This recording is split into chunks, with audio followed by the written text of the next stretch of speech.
Hoy somos muy poquitos, muy poquitas.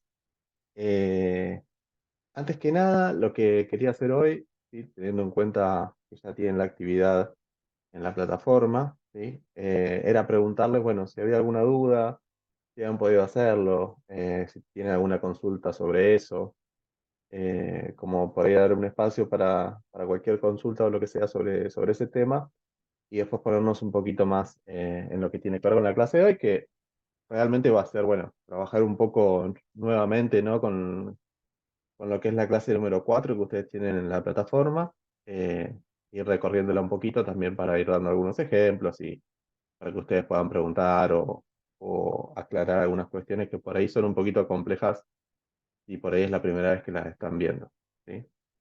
Así que, bueno, en primer lugar, les cedo ese espacio si quieren. Hay dos compañeras nomás en este caso, pero si quieren hacer alguna consulta o lo que sea, o si quieren contar cómo les fue en la primera actividad, si ya la hicieron. Profe, hablamos de la actividad evaluativa de la unidad uno, ¿no? Exactamente, sí, Bien, a mí me fue bien, por suerte, buenísimo, buenísimo. en el primer intento, así que nada, creo que sí, no, me saqué un 10. Bueno, bueno, Eh, muy bien, muy bien. re- Estaba como medio nerviosa porque dije, bueno, en el primer intento y después puse listo, mandar todo porque estaba re segura y nada, y estaban todas bien. Quería Genial. avisarle a las compañeras que la clase que tuvimos con usted, Ujú, eh, hay muchos temas de que, digamos que yo fui tomando apuntes que están en el examen, entonces nada, que aprovechen este espacio, digamos, porque ah, ok. yo iba haciendo algunas preguntas, respondiendo y lo tenía en mis apuntes. Así que nada, la verdad que para mí fue digamos, estuvo re bien. Bueno, buenísimo, buenísimo, me alegro. Sí, bueno, la primera actividad también es como para ir poniéndonos un poco a tono con lo que vamos a ir trabajando, también para ir viendo si se vienen entendiendo las clases, los textos que hay para leer, ¿sí? Una actividad que nos sirve en ese sentido para, bueno, para ver cómo venimos, para poder pensar hacia futuro cómo podemos ir mejorando. Así que bueno, me alegro que te haya servido. Sí, a ver, la idea es que en este curso ustedes tengan las clases escritas, el material, los videos que también tienen grabados y estos encuentros. Van a ver que, bueno, a veces puede pasar que por ahí parezca un poco repetitivo, ¿sí? Porque estamos trabajando los mismos temas en todos los espacios, pero bueno, prefiero que repetir un poquito, ¿sí? Y que ustedes tengan los espacios para sacarse dudas o para volver sobre los temas, a que no estén estos espacios y que por ahí sea más difícil el intercambio. En ese sentido, lo que sí les quería recordar, ¿sí? De alguna manera, es que, bueno, que aprovechemos, ¿sí? Los espacios de los foros para intercambiar consultas o dudas sobre el material. Me parece que eso está bueno como para poder ir haciéndolo también, que es algo que nos puede servir. Así que bueno, no sé, Lucía, si querés comentar algo, si pudiste hacer la actividad. eh, Hola, profe. Sí, yo empecé re tarde. ok, Estoy muy atrasada en cuanto a las materias y traté como bueno, de ir viendo los espacios que brindaron. Por ejemplo, las clases estas para mí me ayudaron un montón porque es como que es un resumen, es una síntesis de la lectura general. Entonces me ayudó mucho claro, para tratar de alcanzarlos, digamos. Y en la actividad evaluativa me quedó un 8. Así que bien, eh, bien, bien, buenísimo, bien, bien. buenísimo. Es un tema más de tiempo lo mío, que no me pude organizar bien este cuatri y la vengo sufriendo porque, bueno, Claro. las materias son 4 materias que estoy cursando y bueno, voy haciendo lo más que puedo. Sí, obvio. Pero todo muy efectivo esto de subir las clases así por escrito, más allá que Ok, después uno tiene que tener material para sí, profundizar más, pero es como que fue más fácil para mi entender. Así que claro. por ese lado, Sí, bien. la clase lo que busca de alguna manera es, bueno, dos cosas, ¿no? Por un lado, tratar de acotar un poco los contenidos, porque obviamente en un texto, un manual como el que trabajamos nosotros, hay muchísimo contenido que mucho va a quedar fuera de la materia, ¿no? Y también, bueno, Claro, tratar de bajar algunos de los conceptos por ahí. pensando, bueno, otras maneras de explicarlo, otras maneras de trabajarlo que puedan sernos un poco más útiles. Así que bueno, en ese sentido, Lucía, tranquila, estás bien con los tiempos, así que no te das problema. Y hoy con la Y clase, hoy me pasó, le digo a mi compañera, avisaron en el grupo que hay una clase sincrónica. sí, Y ella también ya se le da tema trabajos y qué sé yo, y sí. nos perdimos y cambiamos la hora, estábamos re adelantadas. Puede pasar, puede Así que pasar. sí, Bueno, sí, así que cualquier duda, pregunto. consulta, lo que tengas de cualquier clase, de cualquier momento, no hay ningún problema, ¿sí? Ya sea plantearlas acá o por escrito, Bien, sentite en total libertad de hacerlo, porque bueno, bueno, esa es un poco la idea, ¿sí? perfecto, gracias. Bueno, vamos a trabajar un poquito lo que tiene que ver con la clase 4, ¿sí? Hasta ahora vimos en la clase 3 un poco una introducción a lo que es la inteligencia sensoriomotora, ¿sí? Esta descripción que hacía Piaget de la inteligencia sensoriomotora. Y lo que propone la clase 4, sí, de alguna manera lo más importante y con lo que ustedes, con lo que quiero que se queden, digamos, es esta cuestión de los subestadios, ¿sí? Dentro de la inteligencia del periodo sensoriomotor, sí que va de los 0 a los 2 años. No que se lo sepan de memoria, ¿sí? No es lo que se busca que ustedes digan, bueno, en el mes 5 de vida el bebé puede hacer tal y cual cosa y está, bueno, eso obviamente es bienvenido, digamos, pero no es la idea que sea ese estudio de memoria, ¿sí? Pero a la vez es importante, ¿sí? Trabajar estos subestadios. ¿Por qué? Porque van a ver que en los primeros 2 años de vida se dan un montón de cambios, ¿sí? Que son muy importantes a la hora de, bueno, de evaluar cómo va evolucionando, cómo va creciendo, cómo se va desarrollando ese niño o esa niña, ¿sí? Desde la perspectiva, en este caso, de lo que sería lo intelectual, ¿no? Que es lo que estudia Piaget. Vamos a hacer, si les parece, un recorrido como un poquito así por arriba de la clase, ¿sí? De estos subestadios que les comentaba, para ir puntualizando algunas cosas, ¿sí? Esencialmente, una cuestión fundamental, ¿sí? Que me parece que está bueno que ustedes tengan y que es importante, ¿sí? Tiene que ver con lo que son las reacciones circulares, ¿sí? Las reacciones circulares son, desde mi punto de vista, uno de los aportes más importantes, ¿sí? De Piaget a la hora de pensar en la inteligencia sensoriomotora, porque si bien son conceptos que son sencillos, ¿sí? Y que van a ver que ahora cuando los charlemos realmente son relativamente fáciles de entender, demuestran cómo va pasando, ¿no? Cómo se va haciendo este pasaje desde el bebé en los primeros meses de vida, así que está muy centrado en su propio cuerpo, ¿sí? En esta cuestión que se va a llamar el egocentrismo del recién nacido, a un niño que se interesa por el mundo exterior, que busca conocer los objetos, que busca ir ampliando de alguna manera su mundo eh, de conocimiento, ¿sí? En ese sentido, vamos a empezar, ¿sí? Con lo que serían los subestadios 1 y 2. En este momento es, vamos a decir, el momento por excelencia en donde las acciones sí van a estar centradas en el propio cuerpo. Recuerden por qué hablamos de acciones y todavía no de representaciones, porque para Piaget el acceso a la representación se va a dar recién al final del estadio sensoriomotor, ¿sí? Es decir, de los 0 a los 2 años, Piaget va a plantear que todavía hay ausencia de representación, ausencia de un manejo fluido de lo que son las representaciones. Y por lo tanto, la manera de conocer que va a tener el niño o la niña va a ser a través de la acción sobre distintos objetos. Los primeros objetos son es el propio cuerpo, ¿sí? Son las partes del propio cuerpo, las manos, la boca, eh, en general, ¿no? Las extremidades, todas esas cuestiones que tienen que ver con, bueno, cómo el niño se va conociendo a sí mismo. Y en esto va a estar centrado lo que son el subestadio 1 y 2 y de la inteligencia sensoriomotora para Piaget.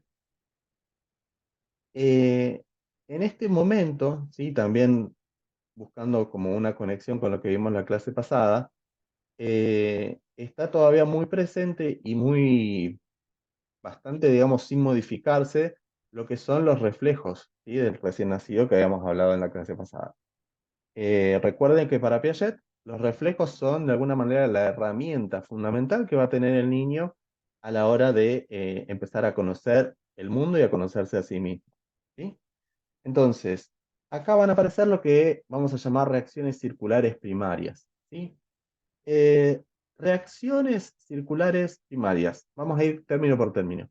Reacciones tiene que ver con una acción, ¿sí? Una acción que vamos a ver que se va a ir repitiendo, pero en líneas generales podemos decir que tienen que ver con una acción para conocer un objeto, ¿sí? Circulares es bastante sencillo también, es porque se repiten, ¿sí? Porque este tipo de acciones que describe Piaget se repiten una y otra vez, ¿sí? Y son lo que le va a ir permitiendo al niño o a la niña ir adquiriendo, digamos, mayores niveles de conocimiento. Y primarias, ¿sí? Tiene que ver sobre, en este caso, el objeto sobre el que se aplica, ¿sí? Que en este caso es el propio cuerpo, como habíamos dicho. Entonces, reacción circular primaria quiere decir una acción, ¿sí? Algo que se lleva a cabo. Circulares quiere decir que se da una y otra vez, ¿sí? Como una especie de ciclo. Y primarias en este caso que recaen sobre el propio cuerpo. ¿Se les ocurre algún ejemplo de esto que podamos comentar acá como para ir teniendo eso en mente?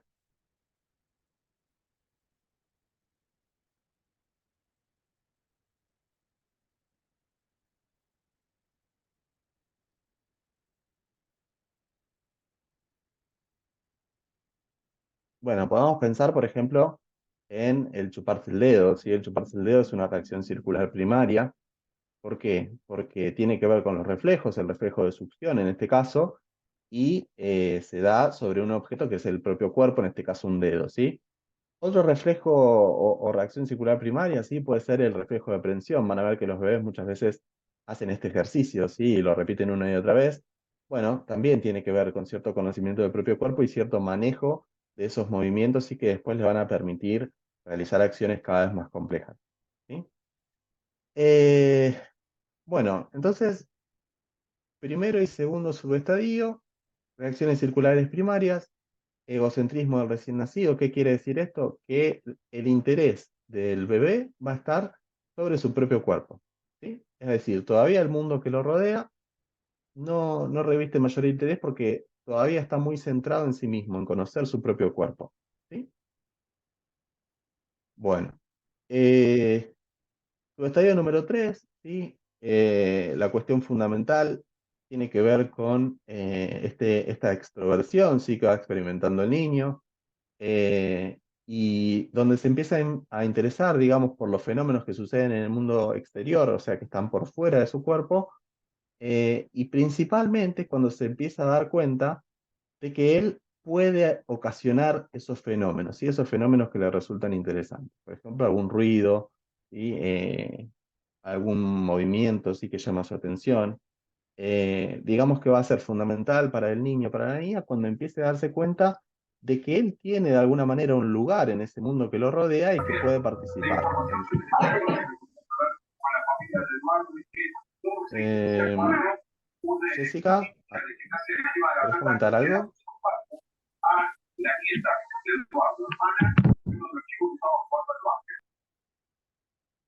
Eh, bueno, cualquier cosa, Jessica, te desmuteas si querés hablar.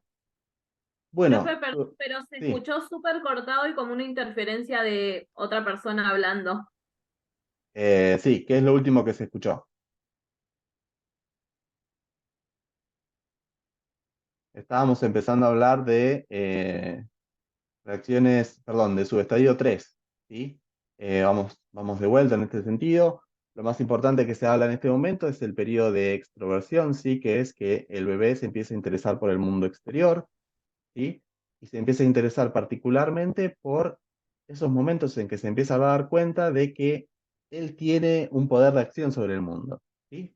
Es decir, por ejemplo, que si se produce algún ruido, si hay algo que se mueve, lo que sea, bueno, que él puede generar esos fenómenos que para él son muy llamativos en ese momento, ¿sí?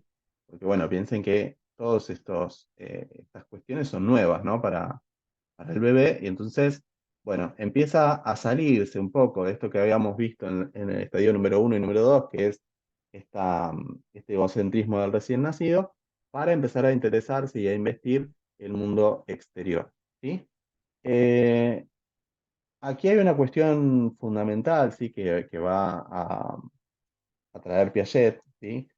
Que es que, bueno, si bien él comienza o ella comienza a notar que tiene un poder de acción sobre el mundo, generalmente los fenómenos que le llaman su atención van a llegar como fenómenos novedosos o por azar, podríamos decir, ¿sí?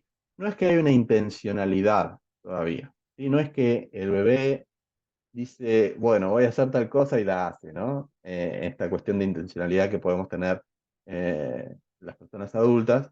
En este momento, cuando sucede algo novedoso, algo que llama su atención, generalmente la primera vez que eso sucede es por azar. Es decir, él estaba en la cuna, por ejemplo, movió las piernas, golpeó una madera, así la madera de la cuna, y eso produjo un ruido.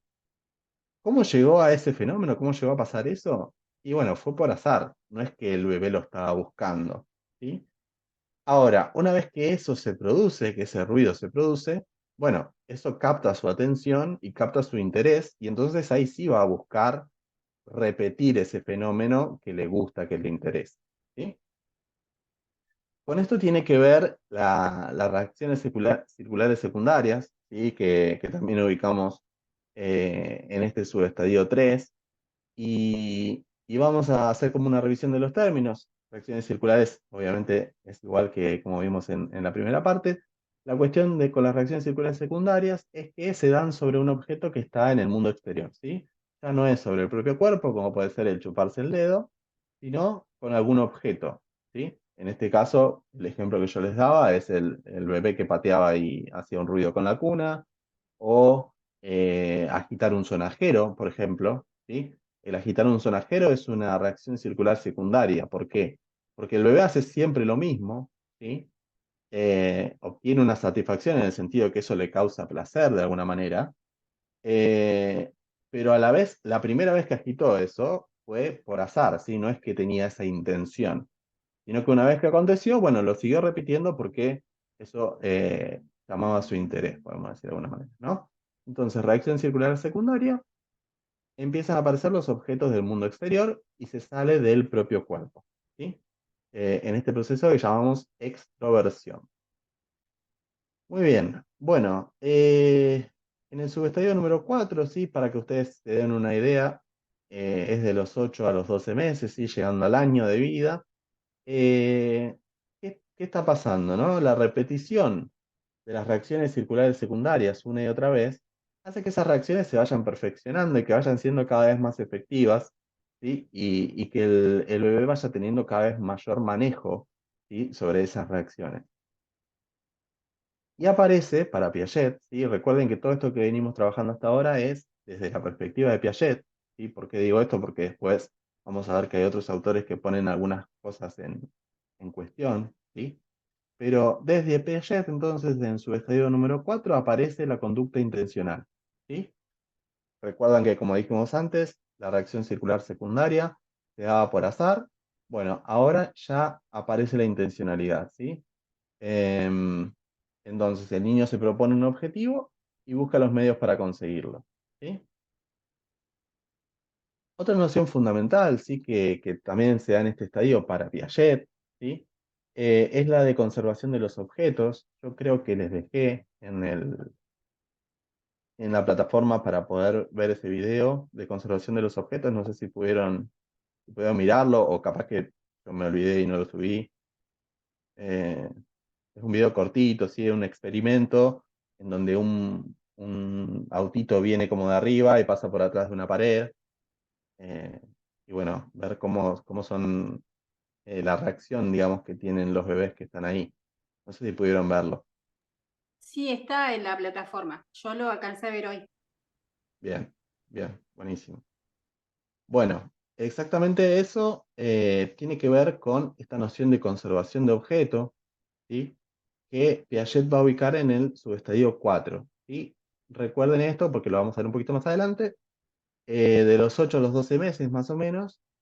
¿Qué quiere decir conservación de objeto?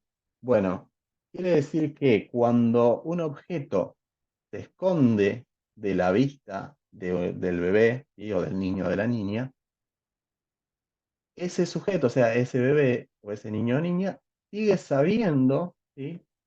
Que aunque no lo vea, ese objeto sigue estando ahí, ¿sí? Cuando son muy, muy pequeños, eso no está todavía. Entonces, cuando dejan de ver algo, cuando algo se escapa de su vista, es como si dejara de existir, ¿sí? La noción de conservación de objeto tiene que ver con, bueno, aunque no lo esté viendo, y aunque en este momento yo no pueda estar viendo ese objeto porque está, como en el ejemplo, oculto por una pared, ¿sí? Ese objeto sigue estando ahí, ¿sí? Y de alguna manera, ¿sí? Lo que van a ver en el ejemplo, y ya que estamos lo comentamos un poquito, es que hay una expectativa atrás de eso, ¿sí? Es decir, en el experimento que hacen estos investigadores, hay como un autito de juguete que se tira desde arriba como por una rampa y pasa por una parte en donde hay una pared que la tapa a la vía, digamos, donde están dando el autito y, bueno, después de eso continúa, ¿sí? Su trayecto y vuelve a salir por el otro lado y vuelve a la vista de los niños, ¿sí? Que están ahí sentados, que son los sujetos del experimento. ¿Cuál es la variable que se introduce? Bueno, que en algunos casos los investigadores lo que hacen es que ese auto no pase para el otro lado, ¿sí? Es decir, que se quede ahí atrás de la pared. Esto provoca un efecto de cierta sorpresa en el niño que está ahí sentado. Y eso es lo que llamó la atención en ese momento, ¿no? De, bueno, ¿qué es lo que pasa? Que ese niño esperaba, ¿sí? Tenía una expectativa de que el auto que entraba por un lugar, o sea, por uno de los lados de la pared, saliera por el otro, ¿sí? Porque es lo común, es lo que se podía esperar. Cuando el auto no sale, ¿sí? Se produce esta sensación de sorpresa que se va a poder percibir en los rostros de los bebés, obviamente porque tan chiquitos no pueden expresarlo, ¿no? Pero se va a expresar en el rostro, ¿sí? De los bebés. Esta sorpresa porque, bueno, ese objeto que aunque lo dejaron de ver, ellos sabían que tenía que pasar para el otro lado de alguna manera, ¿no? Que eso sería lo normal. Entonces, cuando no pasa, y cuando eso que ellos esperaban no pasa, aparece la sorpresa. ¿Qué quiere decir esto? Que ese niño, por más que no podía estar viendo el autito en el momento que se escondía atrás de la pared, seguía sabiendo que estaba ahí, ¿sí? De manera que se verifica lo que dice Piaget, que es la conservación del objeto, ¿sí? Por más que no lo vea, el objeto sigue existiendo y sigue estando ahí, ¿sí? Y se genera una expectativa por volver a verlo cuando salga del otro lado, ¿sí? Esto Piaget, como les decía, lo ubica de los 8 a los 12 meses, ¿sí? Eh, y en este sentido, otra cuestión importante, ¿sí? Es que, eh, perdón, que la conservación de objetos es como si yo les dijera de alguna manera, son los inicios de la representación, ¿sí? Son los inicios del acceso a la representación. Todavía no se maneja del todo, ¿sí? Y no se puede, de hecho, como trabajar con esa representación, como vamos a ver más adelante, pero ya hay un atisbo, digamos, de representación. Recuerden que hablamos en la clase pasada, que lo definimos así como de manera muy sencilla. Representar tiene que ver justamente con traer a la mente, ¿sí? Traer a nuestra memoria, a nuestra mente, ¿sí? Para poder operar con ello, algo que no está presente en este momento, ¿sí? Es decir, yo no estoy viendo en este momento, no sé, no estoy con una lapicera, por ejemplo, pero sé que está y digo, bueno, después puedo escribir tal cosa que tengo que ir a comprar, no sé, lo que sea, ¿no? Implica que yo tengo una representación de la lapicera en este caso, ¿sí? Que por más que yo no la vea en este momento, porque por ahí puede estar guardada en un cajón, yo sé que está ahí, sí, sé para qué sirve, sé cómo usarla y demás. Esa es la representación, ¿sí? Eso es lo que nos permite ir más lejos del mundo de las acciones, ¿sí? Que es un mundo un poco limitado por las cosas que tenemos al alcance de nuestra mano y con las que podemos experimentar, ¿sí?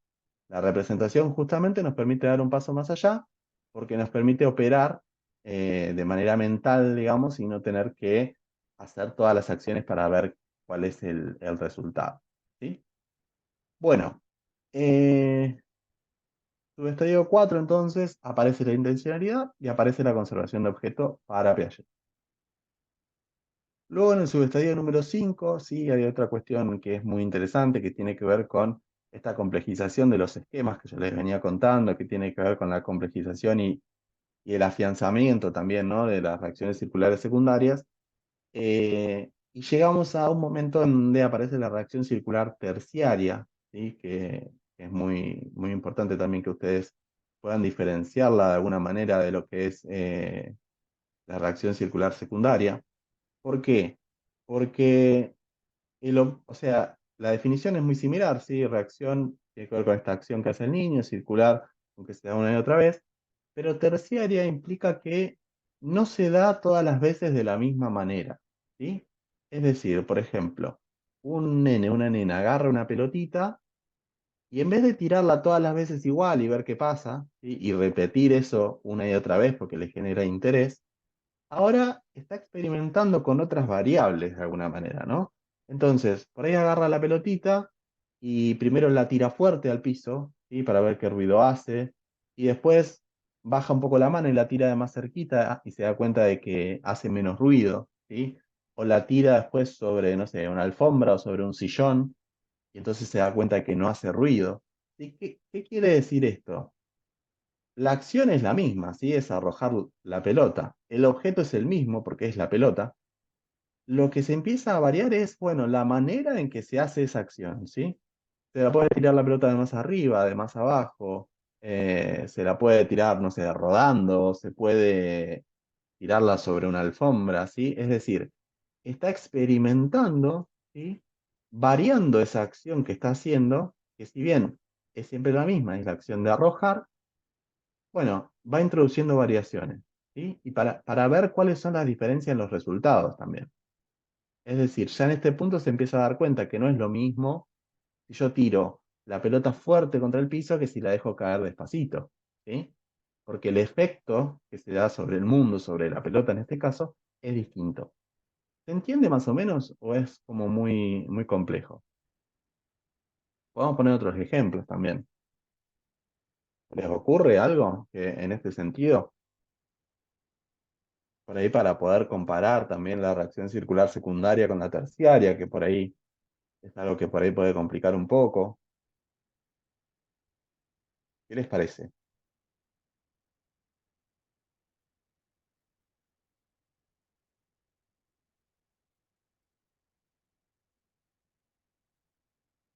Se entiende lo que dice, pero a mí no se me ocurre otro ejemplo ahora. Ahora eso no es muy difícil de pensar, pero se comprende. Se comprende lo Se que comprende el concepto. Eso es lo importante. dice. Sí, bueno, los ejemplos de alguna manera nos sirven por ahí para poder ilustrarlo y poder darnos cuenta, digamos, de que lo podemos manejar. Eh, pero, a ver, no sé, podemos pensar algún otro. Eh, no sé, por ejemplo, eh, a ver.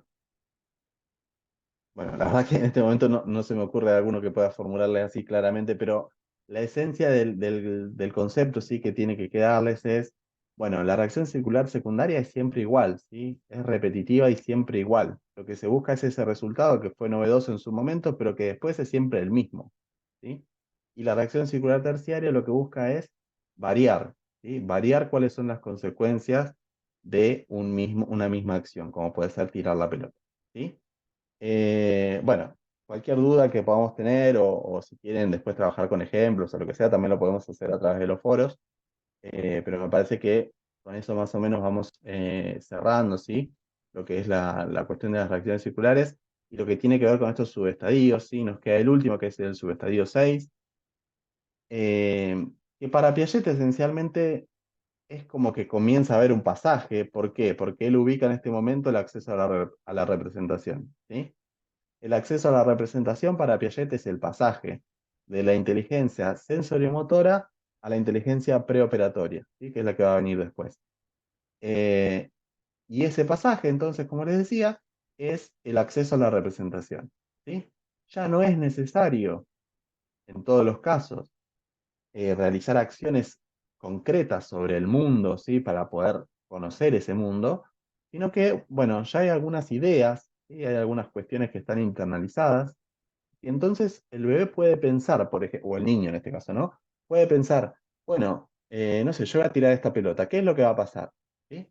Y no lo tiene que necesariamente hacer, es decir, hacer la acción en el mundo real para poder ver qué va a pasar, sino que ya lo tiene interiorizado. ¿Sí?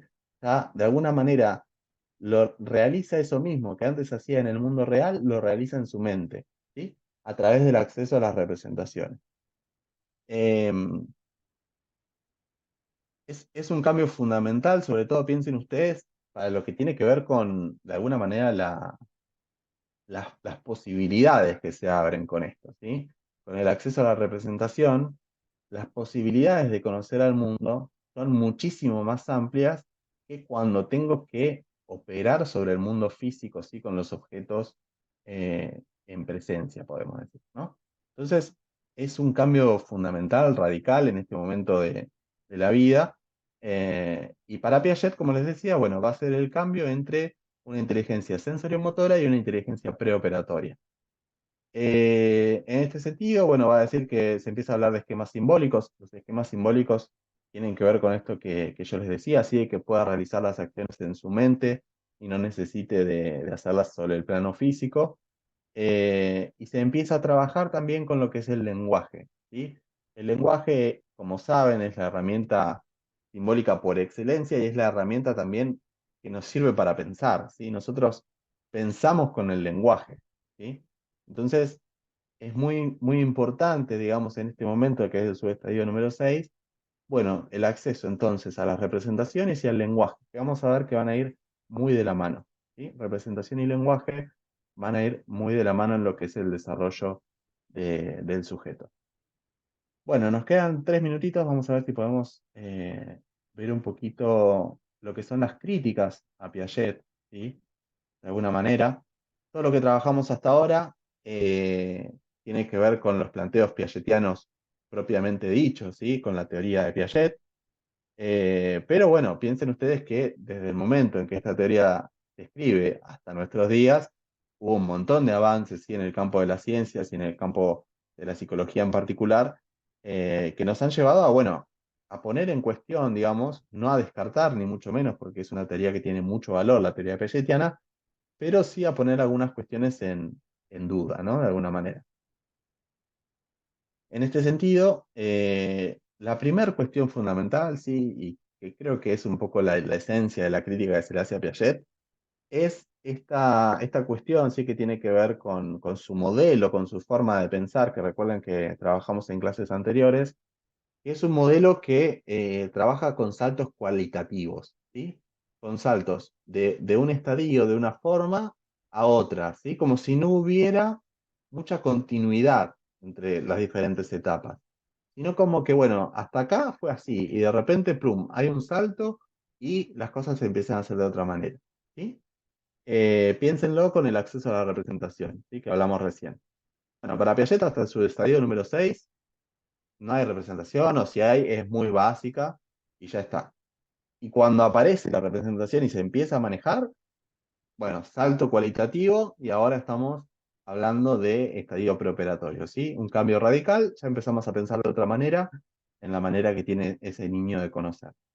La crítica entonces a estos modelos es esta cuestión por ahí tan tajante, ¿no? De este cambio, como si fuera de un momento para otro, de una manera de hacer las cosas a otra totalmente distinta, ¿sí? Como que hay cierta cuestión que se le critica, que es como cierta falta de continuidad en su teoría, ¿sí? Esa entonces va a ser la esencia de la crítica a Piaget, y como tienen acá ustedes en la clase, ¿sí? Lo que van a decir estos autores más contemporáneos es que el acceso a las representaciones es algo que se empieza a manejar desde mucho más pequeños los chicos, ¿sí? Es decir, no hay que esperar hasta casi los 2 años de vida para poder acceder a las representaciones, sino que desde muy pequeños hay representaciones, bueno, quizás un poco más sencillas, quizás menos eficaces, ¿sí? Pero están presentes, ¿sí? Desde que el bebé es muy, muy, muy pequeño, ¿sí? Esa es como la crítica, la cuestión que ponen en duda con respecto a lo que planteaba Piaget. Y en ese sentido, ahí tienen el experimento que está en la plataforma, ¿sí? Piensen que para Piaget la noción de conservación de los objetos, como habíamos visto, se da bastante más adelante, ¿sí? Se da entre los 8 a 12 meses, ¿sí? Y los niños que estamos viendo en este experimento son de 4 o 5 meses, ¿sí? Eh, entonces hay una diferencia